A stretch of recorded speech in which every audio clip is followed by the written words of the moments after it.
तेरा कलाम रहेगा कायम पहाड़ जब न रहे खुदाया, तेरे मुंह की एक बात भी टलेगी ना चाहे कुछ भी हो। तेरी मान दिए है जिंदा सोने से भी कीमती, मेरा दिल ये दे गवाही है ये किताब अजीम। नाज़िल करे अपना कलाम, शिकस्ता दिलों को सुकून मिले, तारीकी दूर हो मेरी राहें रोशन कर। दे अपना कलाम कसरत से ए खुदा, बदल दे रिहाई दे कसरत से फल में लाओ। कलाम रहेगा कायम पहाड़ जब न रहे खुदाया, तेरे मुंह की एक बात भी टलेगी ना चाहे कुछ भी हो। अजीज नाजरीन, मैं अयाज ज़रीफ आप सब देखने वालों को हमारे रोज़ के बाइबली मुतालिया प्रोग्राम की इस नई किस्त में खुशामदीद कहता हूँ। हम गिनती की किताब का मुतालिया कर रहे हैं जो कि पुराने अहदनामे की चौथी किताब है, और आज की किस्त में हम गिनती की किताब का मुतालिया मुकम्मल करेंगे। और आज की किस्त में 35वां और 36वां बाब गिनती की किताब के आखिरी अबवाब हैं। आप हमारे गुज़िश्ता प्रोग्राम्स हमारी वेबसाइट biblemutalaya.com पर भी देख सकते हैं। लेकिन प्रोग्राम के बाकायदा आगाज से पहले मैं खुदा के खादिम डॉक्टर एहसाम को खुशामदीद कहूँगा। भाई आपका बहुत आप शुक्रिया। कैसे हैं? मैं बिल्कुल ठीक खुदा आपको हूँ। बरकत दे। साथ ही हमारे दीगर मेहमानों को भी खुशामदीद। डॉक्टर एहसाम, हम 15वें बाब में लावियों के शहर और पनाह के शहरों के बारे में बात करेंगे। अब मैं कुछ आयात को पढ़ना चाहूँगा, उसके बाद मैं आपसे सवाल पूछूंगा। फिर खुदावंद ने मोआब के मिद्यानियों में जो यरीहो के मुकाबिल यरदन के किनारे वाक़ हैं मूसा से कहा कि बनी इसराइल को हुक्म करके अपनी मिरास में से जो उनके तसरुफ में आए लावियों को रहने के लिए शहर दें, और उन शहरों की नवाही भी तुम लावियों को दे देना। ये शहर उनके रहने के लिए हों, उनकी नवाही उनके चौपायों और माल और सब जानवरों के लिए हों। और शहरों की नवाही जो तुम लावियों को दो, वो हर शहर की दीवार से शुरू करके बाहर चारों तरफ 1000 हाथ के फेर में हों। और तुम शहर के बाहर मशरिक की तरफ 2000 हाथ, और जनूब की तरफ 2000 हाथ, और मगरिब की तरफ 2000 हाथ, और शुमाल की तरफ 2000 हाथ, इसी तरह पैमाइश करना के शहर उनके बीच में आ जाए, उनके शहरों की इतनी ही नवाही हों। मैं लावियों के शहरों पर आपका तबसरा चाहूँगा। खुदा ने क्यों उनके लिए ये शहर तैयार किए थे? जी भाई। हमने पढ़ा है कि लावियों का लोगों में कोई हिस्सा नहीं था। खुदावंद ने कहा कि वो पैलोठों की जगह हैं और खुदा से मुंसलिक हैं। ना उनके पास कोई हिस्सा था, ना काश्त करने के लिए कोई जमीन थी। खुदा ने उनके लिए सब कुछ किया कि वो कैसे जिंदा रहेंगे और कहाँ से खाएंगे।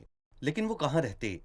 क्योंकि यहाँ एक चीज है जो याकूब ने कही कि मैं उन्हें याकूब में से अलग अलग कर दूंगा।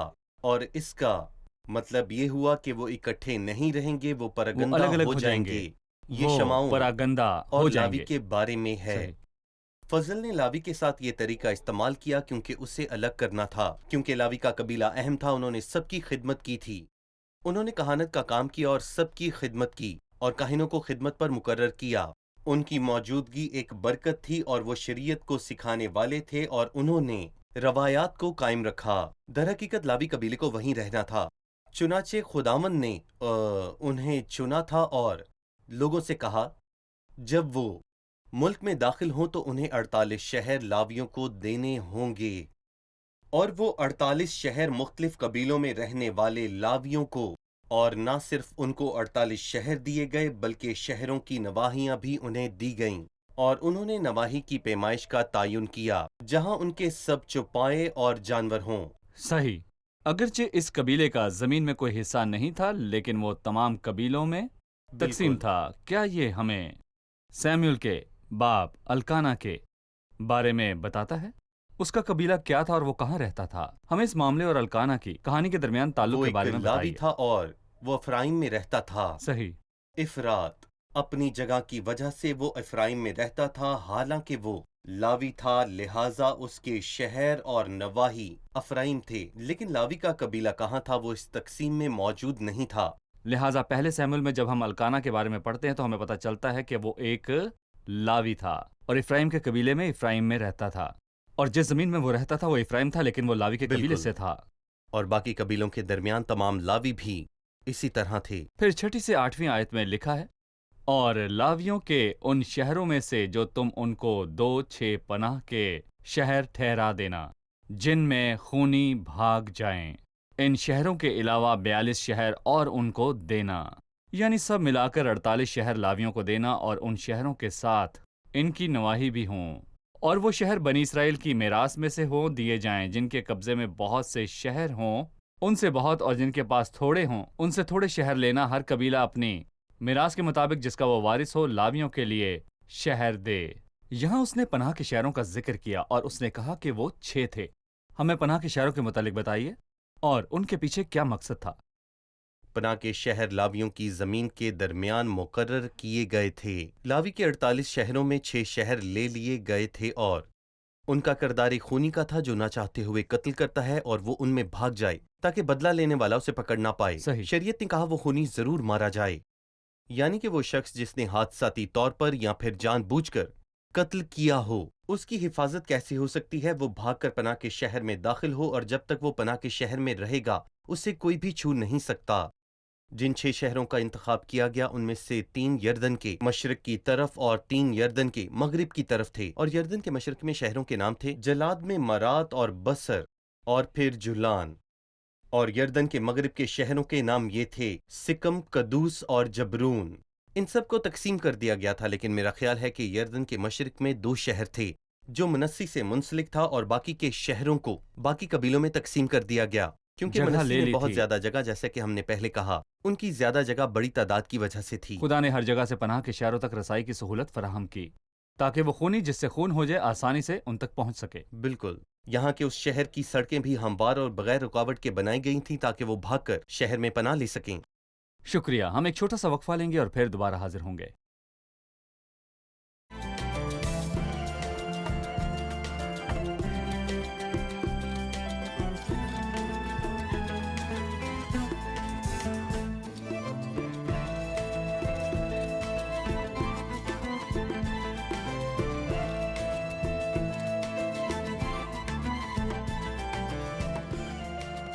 آپ نے ہمیں بتایا کہ لاویوں کے 48 شہر تھے، جن میں سے 6 شہر پناہ کے شہر تھے۔ کیوں بالخصوص لاویوں کے شہروں سے ہی پناہ کے شہر لیے گئے تھے؟ پناہ کے شہر لاویوں سے لیے گئے تھے جو کل ملا کر 48 تھے۔ 6 پناہ کے شہر تھے، اور میرا خیال ہے کہ ان شہروں کے باشندے لاوی تھے، کیونکہ لاوی خدا کے لوگوں کے درمیان شریعت کو لاگو کرنے کے ذمہ دار تھے۔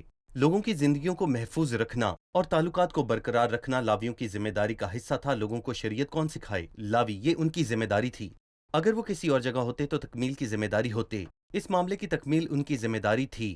جیسا کہ ہم جانتے ہیں سردار کاہن کے مرنے تک اس میں رہے گا۔ آپ نے کہا کہ پناہ کے 3 شہر یردن کی مشرق کی جانب اور 3 شہر یردن کے مغرب کی جانب تھے۔ ہمیں ان شہروں کے ناموں کے معنی کے بارے میں مزید جاننے اور ان شہروں میں آسانی سے پہنچ جانے کے بارے میں اور پناہ کے شہر کے طور پر مسیح کے ساتھ اس کے تعلق کے بارے میں جاننے کی ضرورت ہے۔ کلام ہمیں بتاتا ہے کہ ان شہروں تک پہنچنے کا راستہ بغیر کسی رکاوٹ کے اور اچھی طرح ہموار ہونا چاہیے۔ جس نے قتل کیا اسے اس شہر میں بھاگ جانا چاہیے، لہٰذا شہروں کو ہر طرح سے لوگوں کے قریب اور قابل رسائی ہونا چاہیے تاکہ ہر کوئی شخص جو گناہ کرے وہ اس میں آسانی سے جا سکے، اور ان شہروں کے قریب تمام شہروں کو وہاں تک پہنچنے کے لیے قابل رسائی سڑکیں بنانی تھیں، اور ان کے معنی کے لحاظ سے ہر شہر بہت اہم معنی رکھتا ہے، اور یہاں پر کادش کا مطلب واقع ہونا ہے، سکم کا مطلب طاقت ہے، اور رمات کا مطلب اونچائی ہے، اور میں بتانا چاہوں گا کہ بصر کا مطلب کلا ہے، جبکہ جولان کا مطلب چکر لگانا ہے۔ اور میرا خیال ہے کہ ہم ان ناموں کا خلاصہ اس طرح کر سکتے ہیں کہ ان سب کے مطلب اچھے ہیں، صحیح۔ باعزت چیزوں کے مثلاً معنی۔ قادس اور حبرون۔ قادس کا مطلب ہے پاکیزگی، بالکل، حبرون کا مطلب ہے رفاقت۔ رفاقت۔ پس پناہ کے شہروں میں پاکیزگی اور رفاقت ہے، لہٰذا کیا پاکیزگی اور رفاقت پناہ کے شہروں سے دور ہے، مسیح سے دور ہے؟ یہ کیسے ہو سکتا ہے؟ نہیں ہو سکتا۔ میں آپ سے ایک مختلف انداز میں سوال پوچھوں گا۔ وہ جو خدا تک رسائی کی کوشش کرتے ہیں تاکہ اس کے ساتھ رفاقت رکھیں، یا مسیح سے دور پاکیزگی سے لطف اندوز ہوں؟ کیا مسیح سے دور پاکیزگی اور عبادت میں خدا کے ساتھ رفاقت ممکن ہے، یا مسیح سے دور کسی بھی किस्म की अकीदत मुमकिन है? क्या मसीह से दूर किसी किस्म की पाकीज़गी या रफ़ाकत मुमकिन है? आप हमें इसके बारे में बताइए। मसीह ने कहा कि मेरे बगैर कोई बाप के पास नहीं आता, और राह के बारे में उसने कहा कि राह, हक और जिंदगी मैं हूं, और दरवाजे के बारे में कहा कि दरवाजा मैं हूं। और कलाम ने हमें बताया किसी दूसरे के वसीले निजात नहीं। और बाइबल में वाज़े हवालाजात मौजूद हैं कि मसीह के बगैर खुदा तक रसाई मुमकिन नहीं, तो नतीजतन वो नई जिंदगी नहीं पाएंगे। पाकीज़गी कहाँ से आती है? ये मसीह से आती है और मसीह से मुंसलिक है, और नतीजे के तौर पर वो शख्स इलाही जिंदगी हासिल करता है। चूंकि इलाही जिंदगी में पाकीज़गी के बीज हैं, जबकि मेरे पास कांटों के बीज हैं। मेरी जिंदगी कांटे पैदा करती है। मैं अच्छा पैदा कैसे कर सकता हूँ? मुझे जिंदगी जरूर लेनी चाहिए, और मुझे जिंदगी तब मिलेगी जब मैं मसीह से वाबस्ता होऊंगा। और जब मैं मसीह से मुंसलिक होता हूँ तो मसीह की जिंदगी मुझे मिल जाती है। ये पाकीज़गी पैदा करती है। मसीह के बगैर अदालत से बचकर कहाँ पनाह मिलना सही। या खून के बदले से बचना नामुमकिन है, और खुदा मसीह के बगैर हम तक कभी ना पहुंचता और हमसे ये बात ना कहता। ठीक है, लिहाजा पनाह के शहर वो जगह है जहां वो शख्स भागकर चला जाता है जिससे अनजाने में कत्ल हुआ, ताकि वो कत्ल के बदले से बचकर यहाँ रह सके। सही। इस हिस्से को खत्म करने के लिए वो कितने अरसे तक उस शहर में रहेगा? जब तक सरदार काहिन नहीं मरता, जब तक वो मर नहीं जाता, तो इस सूरत में शहर से बाहर निकलने का हक है। जब तक वो पनाह के शहर में सरदार काहिन की मौत तक कयाम पजीर है, वो बदला लेने वाला शख्स उसके खून के बारे में पूछ नहीं सकता। लिहाजा काहिन की मौत के साथ ही खून का दावा खत्म सरदार हो काहिन जाता की है। मौत के साथ सलीब पर कौन मरा और फिर खुदा के सामने हम पर कोई मुकदमा ना रहा? मसीह सरदार काहिन की मौत ही है जो उसके मुकदमे के खत्म होने और उसका ताकुब ना करने की, जिससे किसी के खून करने का खौफ या फिर गुनाह और अमल हुआ है। दरअसल पनाह के शहर के मामले में मसीह का किरदार बड़ा है। मसीह लोगों के लिए और हमारे लिए पनाह का एक शहर है, और वो लोगों के लिए पनाह का शहर है, अगरचा कि वो मारा गया। सही। किसने मसीह को मारा? उन्होंने मारा, और किसने उन्हें उसके खून के बदले महफूज किया? और उसी ने उन्हें महफूज किया। और वही है जिसने सलीब पर कहा, जी। ऐ बाप इन्हें माफ कर। बस उसने उनके गुनाहों को हादसा समझा, और ये एक शहर पनाह के तौर पर मसीह की अच्छी बात है, ताकि वो शहर पनाह के लिए काबिल हो सके। बस सलीब पर वो उनके लिए शहर पनाह था। ना सिर्फ ये, बल्कि वो था जिसे मारा गया, ये शहर पनाह था। और यीशु वो सरदार काहिन था जिसकी मौत ने खून का बदला लेने के दावे को खत्म किया, और ये वो खून का बदला लेने वाले था जो बदला लेगा। वो उससे बदला लेगा जिसने उससे रद्द किया। और इसके बाद मसीह कब जाहिर होगा? उसने कहा कि खुदा के कहर के बड़े हौस में डाल दी और उनको अपने कहर में लताड़ा। सही। डॉक्टर एसाम, अब हम 36वें बाब की तरफ बढ़ेंगे, जो कि गिनती की किताब का आखिरी बाब है। सिला फहाद की बेटियों की मिरास। दोबारा जी। बाइज्जत लड़कियां जरूर। जो अपनी मिरास खोना नहीं चाहती थीं, सही। उन्होंने उस मिरास की तारीफ की जो खुदावंद ने उनके लिए तैयार की। तो हम देखना चाहते हैं कि इस बाब में उनके साथ क्या हुआ। मैं चंद आयात पढ़ने के बाद आपसे सवाल पूछूंगा। और बनी यूसुफ के घरानों में से बनी जलाद बिन मकीर बिन मनस्सी के आबाई खानदानों के सरदार मूसा और उन अमीरों के पास जाकर जो बनी इसराइल के आबाई खानदानों के सरदार थे, कहने लगे कि खुदावन ने हमारे मालिक को हुक्म दिया था कि कुर्रा डालकर ये मुल्क मिरास के तौर पर बनी इसराइल को दे देना। और हमारे मालिक को खुदावन की तरफ से हुक्म मिला था कि हमारे भाई सिलाफहाद की मिरास उसकी बेटियों को दी जाए। लेकिन अगर वो बनी इसराइल के और कबीलों के आदमियों से ब्याही जाएं, तो उनकी मिरास हमारे बाप दादा की मिरास से निकलकर उस कबीले की मिरास में शामिल की जाएगी जिसमें वो ब्याही जाएंगी। यूं वो हमारे कुर्रे की मिरास से अलग हो जाएगी। और जब बनी इसराइल का साल यूबली साल आएगा तो उनकी मिरास उसी कबीले की मिरास से मुल्हिक की जाएगी जिसमें वो ब्याही जाएंगी। यूं हमारे बाप दादा के कबीले की मिरास से उनका हिस्सा निकल जाएगा। तब मूसा ने खुदा उनके कलाम के मुताबिक बनी इसराइल को हुक्म दिया और कहा कि बनी यूसुफ के कबीले के लोग ठीक कहते हैं। सो सिलाफहाद की बेटियों के हक में खुदा उनका हुक्म ये है कि वो जिनको पसंद करें उन्हीं से ब्याह करें, लेकिन अपने बाप दादा के कबीले ही के खानदानों में ब्याही जाएं। यूं बनी इसराइल की मिरास एक कबीले से दूसरे कबीले में नहीं जाने पाएगी, क्योंकि हर इसराइली को अपने बाप दादा के कबीले की मिरास को अपने कब्जे में रखना होगा। और अगर बनी इसराइल के किसी कबीले में कोई लड़की हो जो मिरास की मालिक हो, तो वो अपने बाप के कबीले के किसी खानदान में ब्याह करे, ताकि हर इसराइली अपने बाप दादा की मीरास पर कायम रहे। यूं किसी की मीरास एक कबीले से दूसरे कबीले में नहीं जाने पाएगी, क्योंकि बनी इसराइल के कबीलों को लाजिम है कि अपनी अपनी मीरास अपने अपने कब्जे में रखें। और सिलाफाहत की बेटियों ने जैसा खुदावन ने मूसा को हुक्म दिया था वैसा ही किया, क्योंकि महला और तिरजा और हुजला और मिल्का और नूहा जो सिलाफाहत की बेटियां थीं, वो अपने चचेरे भाइयों के साथ ब्याही गईं, यानी वो यूसुफ के बेटे मुनस्सी की नस्ल के खानदानों में ब्याही गईं, और उनकी मीरास उनके आबाई खानदान के कबीले में कायम रही। जो अहकाम और फैसले खुदावन ने मूसा की मार्फत मुआब के मिद्यानियों में जो यरीहो के मुकाबिल यर्दन के किनारे वाक़ हैं बनी इसराइल को दिए, वो यही था। सिलाफाहत की बेटियों से ये कुछ नया मुंसलिक था कि मीरास को बरकरार रखने के लिए अपने कबीले से बाहर शादी नहीं करनी थी। आप इस कहानी में क्या देखते हैं? दरअसल हम एक खूबसूरत चीज देखते हैं और मेरा ख्याल है कि सलाफाहत की बेटियों के बारे में हम 27वें बाब में पढ़ते हैं। वो बाइज्जत थीं और इस कबीले के मर्द भी मोअज़्ज़िज़ थे। सही। और ये वो मर्द हैं जो हकूक मांग रहे हैं। उन्हें मिरास से दूर करना दुरुस्त ना था, लेकिन इसी के साथ वो एक कबीले से दूसरे कबीले में नहीं जा पाएंगी, लेकिन इसके साथ उन्हें अपने अलावा किसी दूसरे कबीले में शादी करनी नहीं चाहिए। उन्हें इसकी इजाजत नहीं थी। हम खुदावन में अपने हिस्से को मजबूती से थाम लेते हैं। इससे जाहिर होता है वो लोग बहुत मोअज़्ज़िज़ थे। दर हकीकत ये वाज़ेह है कि मनस्सी के कबीले के मर्दों और औरतों की तारीख बहुत ही उम्दा थी। बस खुदावन ने पहले कहा कि सलाफाहत की बेटियां बिल्कुल ठीक कहती हैं, और उसने ये भी कहा कि बनी यूसुफ के कबीले के लोग बिल्कुल ठीक कहते हैं। जो कहा वो ठीक था। जब मूसा ने इस मामले को खुदा के सामने रखा और खुदावन ने कहा ये दुरुस्त था, तो फिर हल क्या था? अपने कबीलों में शादी की जाए। दर हकीकत ये अच्छी बात है। और उसने ये कहा कि अगर वो कबीले से बाहर शादी करें तो मिरास को छोड़ देंगी। ये वाज़ेह कहा गया। ये मुमकिन नहीं था। मुमकिन नहीं। वो फर्मा बरदार थे और ठीक चीजें करना चाहते थे। और इसके फौरन बाद हम पढ़ते हैं कि उन्होंने अपने चचेरे भाइयों से शादी की, और इसका मतलब है कि वो उसकी नज़र में फर्मा बरदार थीं। और मैं यहाँ पर ये कहना चाहूँगा कि आखिरकार मिरास को कबीले में रखने का आखिरी हल यही था कि कबीले के अंदर ही शादी की जाए अपने चचेरे भाइयों के साथ, ताकि मिरास दूसरे कबीले में ना जाए। उन दोनों के लिए ये था कि वो फर्मा बरदार थीं, और मर्दों के लिए कि वो बुलंद हौसला थे। और खुदावन ने इस मामले की वाज़े तौर पर अदालत की और कोई इम्कान और उलझन ना छोड़ी।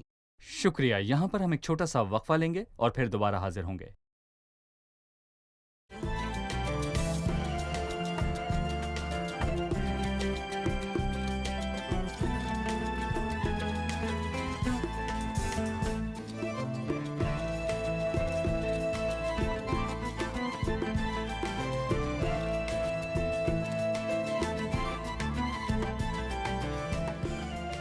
मैं सलाफियात की बेटियों की उसी कबीला में शादी करने की रूहानी मायने जानना चाहता हूँ।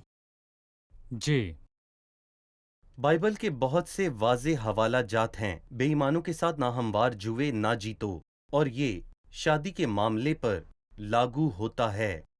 मतलब ये कि एक ईमानदार औरत गैर ईमानदार शख्स से शादी नहीं कर सकती, या फिर एक मर्द जो कि ईमानदार है गैर ईमानदार से शादी नहीं कर सकता। और कुछ लोग हैं जो कहते हैं कि वो शायद ईमान रखते हैं, लेकिन मैं यहाँ पर कहना चाहूँगा ये एक और दर्जा है, क्योंकि वो सब खुदा के लोग हैं, लिहाजा वो खुदा के लोगों में से किसी से शादी करने को जारी रख सकते हैं। लेकिन वो कहता है नहीं, सिर्फ खुदा के लोगों से नहीं। क्या वो खुदा के लोग नहीं हैं? क्योंकि वो विरासत भी रखते हैं। और अगर तुम इलाही मिरास से महजूज होना चाहते हो तो तुम उससे शादी करो जो इलाही मिरास की कदर रखता है। कोई ऐसा जो खुदा के साथ रहना चाहता है जैसा कि तुम रहते हो। और अगर कोई ऐसा जो जिंदगी गुजारने के लिए ऐसी राह पर गामजन हो। और ये हम पर जबरदस्त इलाही सोचों को वाजे करता है। हमें सिर्फ मनफी पहलुओं से ही अच्छे नहीं होना कि ना सिर्फ किरदार बुरे हों, बल्कि मेरी तरह मुस्बत तौर पर अव्वलीन मुकाम पर होना है, ताकि हम दोनों खुदा के हिस्सों से महजूज हो सकें। और अगर हम फर्ज करें जो बाइबल मुकद्दस में नहीं लिखा, अगर वो किसी दूसरे कबीले से शादी कर लेगी तो वो मिरास से महरूम हो जाएगी। गोया वो खुदा की मिरास से महजूज नहीं होगी। ये तब हासिल होती है जब वो अपने कबीले में शादी करती है। सही। मैं सिलाफाहत की बेटियों की बहुत कदर करता हूँ, और जब भी मैं ये कहानी पढ़ता हूँ मैं इस मामले को और बेहतर तौर पर समझ पाता हूँ। मैं उन यतीम लड़कियों से हमारे लिए रूहानी जिंदगी के लिए रूहानी असबाक सीखता हूँ। वो यतीम थी, भाई नहीं था, कोई भी नहीं, और वो यतीम भी थी। वो लड़कियां थी, यानी वो कमजोर बर्तन थी। सही। वो यतीम थी और इंसानी मदद से महरूम थी, और इसके साथ साथ उनका बिल्कुल। कोई भाई नहीं था। लेकिन उनके पास खुदा के मामलात की तारीफ है। اور انہوں نے خیمہ اجتماع میں پناہ لی اور اپنی شکایت کو لے کر صحیح۔ خدا ان کے پاس گئیں اور کہا کہ ان کا باپ لوگوں کے ساتھ جنگ میں نہیں مرا جی۔ بلکہ گناہ کی وجہ سے مرا، اس جنگ سے دور۔ پس انہوں نے یہ بھی اقرار کیا کہ صحیح۔ ان کا باپ گناہ کی وجہ سے مرا، انہوں نے اس بات کا اقرار کیا۔ تو ڈاکٹر احسام ہم ان لڑکیوں سے برکت کی کلید سیکھتے ہیں، اور آخرکار انہوں نے منسی کے قبیلے میں شادی کی اور میراث کو محفوظ کیا۔ وہ بہت فرما بردار تھیں، اگر خدا کچھ کہتا تھا تو وہ ویسے ہی ہوتا تھا، یہ فرما برداری کی جیسا برکات ہے۔ خدا نے کہا تھا۔ ہم نے گنتی کی کتاب کا مطالعہ ختم کر لیا ہے، لہٰذا ہمیں آخری بات بتائیں جو ہم گنتی کی کتاب سے سیکھتے ہیں۔ ہمیں دوبارہ یاد دلائیں کہ گنتی کی کتاب کے موضوعات کیا ہیں، یہ ہم پر کیا ظاہر کرتی ہے، اور کون سے انتباہ پائے جاتے ہیں۔ گنتی کی کتاب کا موضوع بیابان اور اس میں ہمارا سفر ہے۔ یہ 40 سال سے زائد عرصے کے بیابان کے بیان کو واضح طور پر پیش کرتی ہے، اور بیابان میں کیا ہوا، درست اور غلط کے حوالے سے خدا کے لوگوں کی کیا حالت تھی، اور خدا کے لوگوں کا خدا کی طرف کیسا رویہ تھا۔ یہ زندگی کا سبق ہے۔ میں 2 چیزیں سیکھتا ہوں، کہ میں کون ہوں اور خدا کون ہے۔ صحیح۔ یہ وہ سبق ہے جو ہم آخر تک سیکھتے رہیں گے، اور یہاں تک کہ وہ اس زمین میں داخل ہونے کو تھے، لیکن ناکام ہونے کا امکان موجود تھا۔ صحیح۔ ایک طرف ہونے کا امکان موجود تھا، صحیح۔ لیکن یہ سب آخری لمحات تک خدا کے ساتھ ملے ہوئے تھے۔ خدا کے فضل اور انسانی ناکامی کے درمیان تصادم تھا، لیکن خدا اس دوڑ میں انسان سے جیت گیا۔ جب فضل اور ناکامی کے درمیان مقابلہ ہوتا ہے تو خدا کا فضل جیت جاتا ہے، اور یہ مجھے خدا کی تعریف کرنے کے قابل بناتا ہے۔ وہ جو مجھے مثبت طور پر زندگی بسر کرنا سکھاتی ہے، وہ خدا کی تعریف ہے۔ صحیح۔ ہمیں کوشش کرنا چھوڑنا چاہیے تاکہ آزمائشوں کے ذریعے ہم میں ایک ہی الہی کام ہو۔ پس ہمیں خدا کے پاس آنا چاہیے، اسے موقع دینا چاہیے۔ جب الہی کام کو موقع دیتے ہیں تو ہم درست زندگی گزارتے ہیں، اور ہم یہ بات نہیں بھولتے ہم کمزور اور بے سہارا ہیں، اور وہ بدعنوانی جو لوگوں میں ظاہر ہوئی وہ ہم میں بھی ظاہر ہو سکتی ہے، اور خدا میں مسلسل پناہ لینے سے ہی ہم محفوظ رہتے ہیں۔ برائے مہربانی ہمیں گنتی کی کتاب کے سیکشن یاد دلائیے تاکہ ہمارے عزیز ناظرین انہیں یاد رکھ سکیں۔ اس کتاب میں 36 ابواب ہیں، اور یہ بیابان میں لوگوں کے سفر کے بارے میں بات بالکل۔ کرتی ہے۔ اس کے 3 حصے ہیں، وہ دوبارہ پہلے بتائیے۔ باب کی 10ویں آیت سے لے کر 11ویں آیت تک پہلا سیشن ہے، جس میں سفر کی تیاری کا ذکر ہے۔ اس نے انہیں تیار کیا، اس نے انہیں منظم کیا کہ ہر ایک کو اپنی جگہ کا پتہ ہو، اور جنگ کرنے والوں کی تیاری ہونی چاہیے تھی۔ لاویوں کو اپنی جگہ کا پتہ ہونا چاہیے تھا، اور کاہنوں کو فسا تیار کرنے کے لیے اپنی جگہ کا پتہ ہونا چاہیے تھا۔ صحیح۔ اور اس کے بعد کا سفر باب 10 کی 11ویں آیت سے شروع ہو کر 20ویں باب تک ہے، جب وہ مواب کے میدانی علاقوں تک پہنچتے ہیں۔ یہ 39 سال کا سفر پہنچتے ہے، ہیں۔ اور انہوں نے دوسرے سال میں چلنا شروع کیا، اور وہ 39 سال تک چلتے رہے، اور انہوں نے ان چیزوں کو قائم کیا جن کے بارے میں ہم نے بات کی۔ ہم کہہ سکتے ہیں کہ مصر سے کوہ سینا اس کے بعد تک کا پہلے سفر باب سے 10ویں باب کی 10ویں آیت تک ہے، صحیح، اور 10ویں باب کی 11ویں آیت سے 20 تک کوہ سینا سے، قادس برنی تک کا اور سفر۔ پھر 21ویں باب سے آخر تک آخری مرحلہ ہے، یہی وہ مرحلہ ہے جب وہ دریا کے کنارے تک پہنچے تھے۔ قادس برنی سے کنعان کی زمین کی حدود تک۔ صحیح۔ اس کتاب میں ہم مسیح کو کہاں دیکھتے ہیں؟ کینان کی زمین کی حدوں تک۔ کیسے؟ پوری کتاب میں دیکھتے ہیں، کتاب کی ہر چیز میں، جیسے کہ سرخ بچیا، اور جیسے کہ پیتل کا سانپ، پناہ کے شہر، اور پھر شہر پناہ، جیسے کہ ہارون کی لاٹھی میں زندگی مسیح بھی جی آئی، اٹھا۔ جیسے کہ بادل میں، صحیح۔ اور پھر من میں وہ صبح کا ستارہ ہے، وہ ستارہ ہے جس کے بارے میں پیشن وہ گوئیاں ایسا ہے ہیں، جو وہ ایسا ہے جو حکمرانی کرے گا، اور پھر 24ویں باب میں وہ ستارہ ہے۔ اور میں یہاں پر یہ بھی کہنا چاہوں گا کہ اس میں کوئی ایسا باب نہیں ہے جس میں ہم مسیح کے عکس کو نہیں دیکھتے۔ مسیح کلام کو بھر دیتا ہے، کلام مسیح کے سوا کسی چیز کے بارے میں بات نہیں کرتا، اور اگر میں کسی صفحے پر مسیح کو تلاش کرنے کے قابل نہیں ہوں تو میں اسے ابھی تک سمجھا صحیح۔ نہیں مسیح ہوں، بائبل مقدس کی تمام کتابوں کو سمجھنے کی کنجی ہے، اور خدا اس کے سوا کسی چیز کے بارے میں بات کرنا کیونکہ نہیں مسیح چاہتا۔ کی گواہی نبوت کی روح میں ہے۔ ان لوگوں کو سن کر حیران ہوتا ہوں کہ وہ ہر صفحے پر مسیح کو تلاش کرنے کی کوشش کرتے ہیں، اور کون تلاش کرنے کا مستحق ہے؟ دراصل ہم اس سے پیار کرتے ہیں، اور ہم ہر صفحے پر اسے دیکھنا چاہتے ہیں، ہم اسے ڈھونڈتے ہیں، مگر ہم اسے ہر صفحے پر ڈھونڈ نہیں سکتے، ہم اسے کھو دیں گے، لیکن جب بھی وہ ملتا ہے میں محظوظ ہوتا ہوں۔ شکریہ، آپ کے ساتھ اس کتاب کے مطالعے میں نے بہت لطف اٹھایا، اور مجھے یقین آپ کا ہے کہ شکریہ ناظرین نے بھائی، بھی خدا بہت آپ کچھ کو سیکھا برکت ہوگا۔ دے۔ پروگرام کا وقت ختم ہوا چاہتا ہے، آئیے مہمانوں سے رائے جانیں۔ لہٰذا گنتی کی کتاب سے میں آپ سے پوچھتا ہوں کہ آپ نے کیا سیکھا؟ गिनती की किताब और इसके हर सहीफे में और हर चीज़ में हमने मसीह को देखा है। हमें पता चला कि अगर कोई खूनी जिससे अनजाने में किसी का खून हो गया हो तो वो पनाह के शहर में चला जाता था और वो सरदार काहिन के मरने तक वहाँ रहता था, जो मसीह की सलीबी मौत की तरफ इशारा करता है। हमने देखा कि गिनती की किताब बियाबान की किताब है, जहां उन्होंने 40 साल सफ़र किया और उन्होंने अपनी हुक्मरानी को साबित किया, लेकिन आखिर में हमने देखा कि उनकी इस हालत के बावजूद भी खुदा उनका फजल उनके साथ कायम रहा। शुक्रिया, खुदा आपको बरकत दे। डॉक्टर एहसाम, आपका भी शुक्रिया।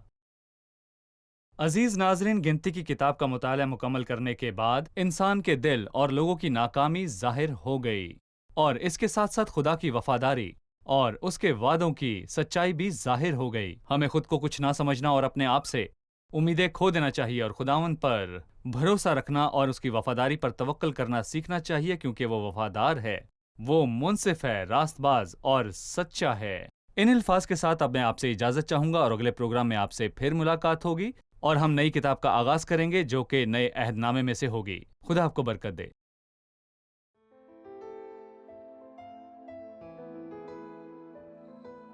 तेरा कलाम रहेगा कायम पहाड़ जब ना रहे खुदाया, तेरे मुंह की एक बात भी टलेगी ना चाहे कुछ भी हो। तेरी मान दिए है जिंदा सोने से भी कीमती, मेरा दिल ये दे गवाही है ये किताब अजीम। नाज़िल करे अपना कलाम, शिकस्ता दिलों को सुकून मिले, तारीकी दूर हो मेरी राहें रोशन कर। दिल अपना कलाम कसरत से ए खुदा बदल दे, रिहाई दे कसरत से फल मिलाओ। कलाम रहेगा कायम पहाड़ जब ना रहे खुदाया, तेरे मुंह की एक बात भी टलेगी ना चाहे कुछ भी हो।